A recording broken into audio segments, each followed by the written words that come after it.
channel. It is an absolutely gorgeous day in Southwest Missouri. It is fall and gorgeous, and I am just in love with it. I am here for it.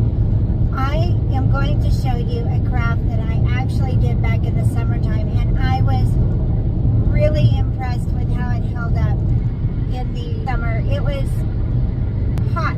It was baking weather. I mean, we were baking, and it stayed together. I have it in storage, and it did not fade, and the wind and the rain and all of the extreme weather did not hurt it.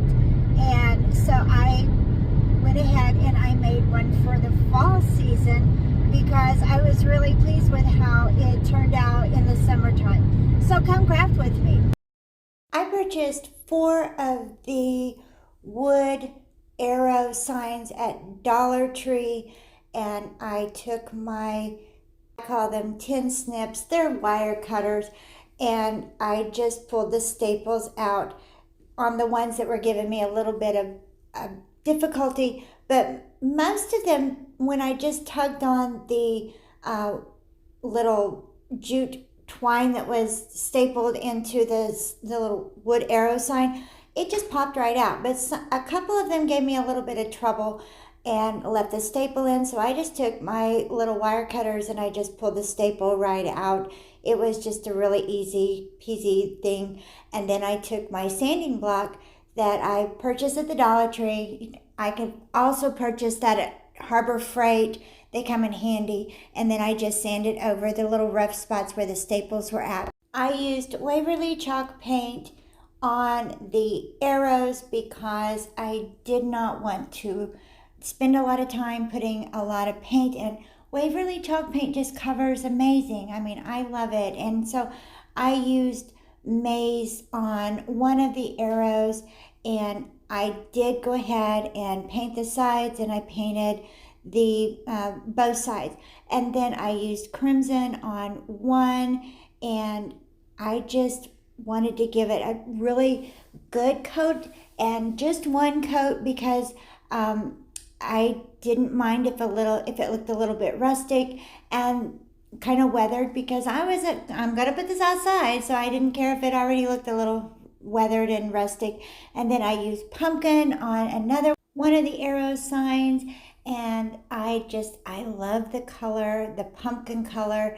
And then I used peacock on the 4th one, and I loved in the spring when I was using the Waverly chalk paint in the color Pool, and this is kind of a companion color to that, and I thought that it would just look absolutely wonderful with the colors of fall, and this peacock color just really stole my heart. I love it. I think it's gorgeous. I don't venture outside of the traditional colors much, so this is the first time that I've really used the turquoise and the peacock color, and I have to say I really love it. I've seen it in the stores, and I've been in love with it, and I thought that it married very well with the yellows and the oranges and the burgundies and all of the colors. But this was the first time that I actually used it. I purchased at the Dollar Tree some of their unfinished wood DIY sets, and I couldn't find exactly what I wanted, so I picked up this cute little paint set in that fall section for the children to paint, and I thought it was really cute. It was a scarecrow, and so anywho, the most challenging part of this was like figuring out where I was going to lay all the colors and what I was going to do with it, and what direction that my signs were going to go in. And so I kind of had an idea in my head which direction I was going to go. I painted the pumpkin, of course, orange, and then I painted the apple in red. I also picked up an acorn, and then I picked up the little craft set. And the acorn, I think is adorable. I think it's beautiful, and I know acorns are really a big thing for fall. But in our house, fall means football, and I've always decorated with a fall and football theme, and so I kind of wanted to incorporate football into my directional sign. And actually, when I got it in the yard, it's pointing in the direction of the Joplin High School football stadium. So that kind of was a happy accident. And so I could not find anything to really make a football. So I found these acorns, and I just took my miter shears and I trimmed off the little lip on the acorn and started shaping it into a football. So if you cannot find exactly what you're looking for, you can always kind of use your imagination and just create your own. And that's kind of sort of what I did with this. I just cut the little hat off of the acorn, and I kind of figured out where I needed for the two pieces to join together. They cut perfectly with my miter shears. I did buy my miter shears off of Temu. You can buy them on Amazon. They are a crafter's must-have. I paid like $13 for mine, and it just went right through those little DIY ornaments. And then I just took my sanding block and I smoothed out the edges. Once I had it sanded and I had the shape exactly how I thought that it needed to be when I placed one on top of the other, and I kind of eyeballed it, and then I did lay them together and make sure that, it didn't look all bumpy and uneven, and I had everything. Then I took some wood hot glue and I just put those two pieces together, and there's my football. Easy peasy. If you can't find something, just make your own. It may not be 100% perfect, but if you're going to come up into my yard from off the street to eyeball my sign and look at my football, then you got some serious problems. From the street, it looks like a football. I took some Waverly wax, antique wax, because that was the color that I thought I wanted my football to be. You can just dress this out in any color. I'm just kind of playing with the colors that I have and what looked good to my eye. After I had that all done, then it was time to work on this little DIY paint set that I purchased, and the little stand popped right off. Now, if y'all have not bought anything from the Ross craft aisle, then you're sleeping on it, because I purchased 42 of this acrylic paint at Ross, 42 bottles of this for $19.99. It was an absolute bargain, because Apple Barrel and a lot of the other craft paints have gone up in the stores, and so I seen this in the Ross aisle, the craft aisle at the Ross, and I thought it was a great deal. I just started using my little brush and my craft paints, and I just started kind of adding some detail. I added some shading and some lines to my pumpkin. I put the little laces on my football, and while I had one brush dipped into one certain color, then I just went ahead and kind of did all of my pieces in that color so that I didn't make a huge mess, because I'm a messy crafter. I make a big old mess when I craft, so I try to cut down on the mess and the cleaning of my brushes, because that's another thing. Cleaning paintbrushes just absolutely drives me bananas, and I'm not all that great at it. My husband's good at it, but I'm not good at it. So I try to use my brushes and kind of, if I'm working on several pieces, then, and with one color, then I try to, limit my brushes and my cleaning. But I shaded my football, I shaded my apple, I put some details in, and I shaded my pumpkin. After I had the lines in, I colored in the stems and a little bit of greenery, and I just kind of played with it. I am not a painter, and I am not an artist.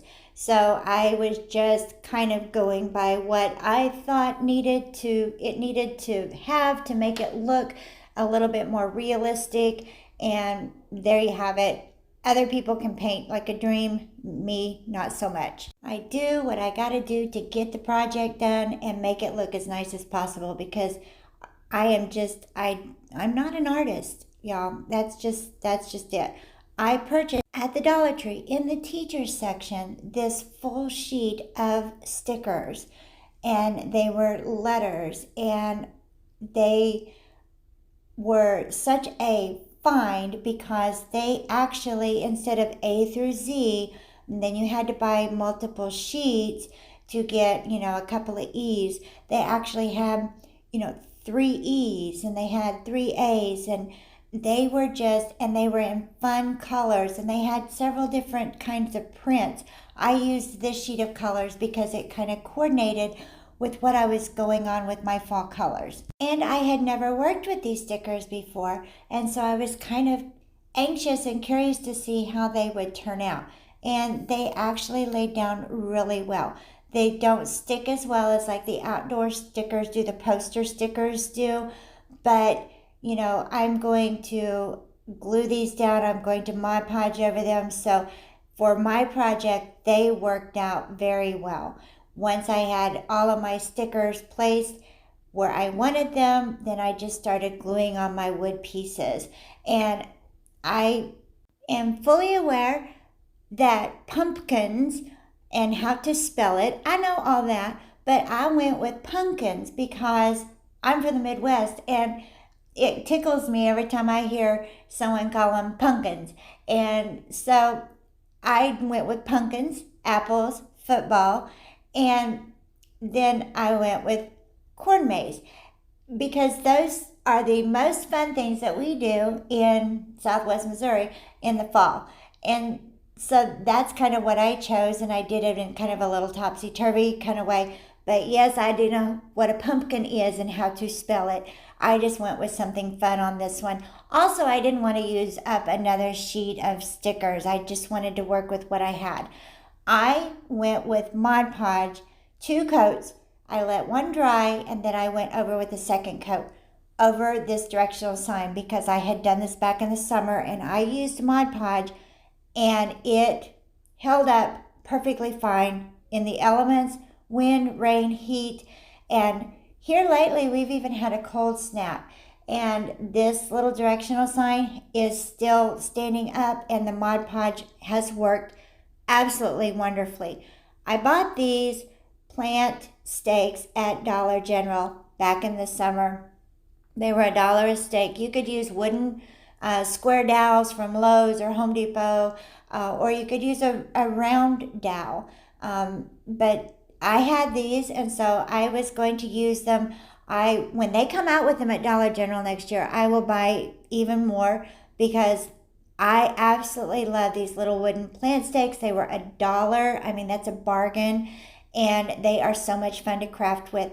And I just went over it with Waverly chalk paint and ink, and then I touched in some places with the Waverly antique wax, and just to give it just a little bit of a fall color and just a little bit of dimension. I didn't want it completely black, and I didn't want it completely brown, if that makes any sense at all.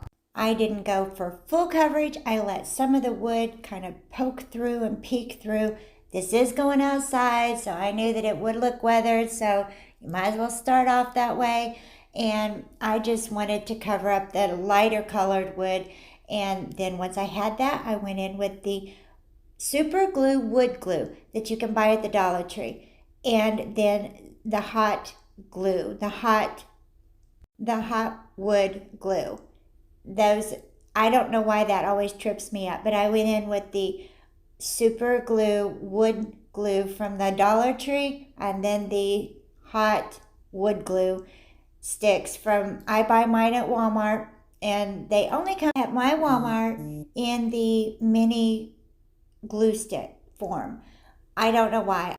Maybe one day they'll carry it in a different form. I thought I needed something on the bottom to juice it up, so I put some raffia on there with a really tight bow, and I secured it with a little dot of hot glue, and then I trimmed the ends off, and there is my sign in my yard. It has been there since the first part of August. I put it out because I wanted my neighbors to be aware that I knew that seasons were changing and that summer was over, and that was my howdy doody to fall and kind of say hello. I did not even have all of my fall decorations out yet, but it is now October, and it is still just as beautiful as when I first put it up. figure out really quick on my channel that I'm not going to encourage you to go out and spend a lot of money on fancy equipment and a lot of, you know, like a Cricut or a table saw. And I want you to be able to turn out quality, wonderful crafts that you can do if you live in an apartment or whatever your circumstances or whatever your financial means are. Because I understand, I live in the real world, and I understand that a lot of people are focused right now on their, you know, on food and gas and their mortgage, and they're not really wanting to spend a lot of excess money on home decor. And even though you might enjoy that, it's just not in the budget for that. And so you can still have a little bit of the luxurious things in life and still do it on a budget. And so I'm not going to be the person on YouTube encouraging you to go out and invest in a lot of crafting equipment to create these things. So don't forget to subscribe, hit that bell so that you know when I've uploaded my next video. Give me a thumbs up, and